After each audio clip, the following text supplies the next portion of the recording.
જે લોકોને હાથે ઘડેલો રોટલો આવડતો નથી ને જો એને થાબડેલો રોટલો શીખવો હોય ને એના માટે આ રીત છે. તમે જોઈ શકો છો, બાજરાનો લોટ બાંધી નાખવાનો, ત્યારબાદ જો અંદર લોટ થોડોક કોરો નાખતો જવાનો અને આ રીતે ધીમે ધીમે એને થાબડતો જવાનો છે. અને આખો છે ને ભાઈ કોરો લોટ નીચે રહેવો જ પડે, એટલે છે ને આખો લોટ છે ને ફરતો રહેશે અને પછી આમ ધીમે ધીમે જ આ રીતે થાબડતો જવાનો. એકદમ ગોળ પરફેક્ટ રોટલો બનશે. જે લોકોને આવડતો હોય મને કોમેન્ટ કરજો, જે લોકોને નથી આવડતો એ આ રીત પ્રમાણે જો તમે રોટલો બનાવશો ને તો તમારાથી પરફેક્ટ બનશે. અને જો સરસ મજાનો ગોળાઈ આવી ગઈ છે. હવે આ રોટલો હળવેક હાથે છે ને ભાઈ તાવડી ઉપર નાખી દેવાનો, જો આ રીતે, અને સરસ મજાનો આ રોટલો બનીને તૈયાર થઈ જશે. તમે જો આખો ફૂલીને દડા જેવો થાય ને ત્યારે તમને બતાવો, જો ધીરે ધીરે ફૂલવા મીણ્યો છે, બરાબર.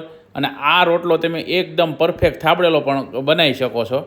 અને જો આ એકદમ ધીમે ધીમે ફૂલે છે અને આ રીતે જો તવે થો મેકે એટલે સરસ મજાનો રોટલો કમ્પ્લીટ થઈ ગયો. જો આવો બાજરાનો રોટલો તમારે બનાવવો હોય તો આ રીત પ્રમાણે તમે જો બાજરાનો રોટલો બનાવો ને તો પરફેક્ટ બનશે. જો આ રેસીપી તમને સારી લાગી હોય તો વધુમાં વધુ શેર કરજો. ફરી મળશું કંઈક નવી રેસીપી સાથે. ભાઈ.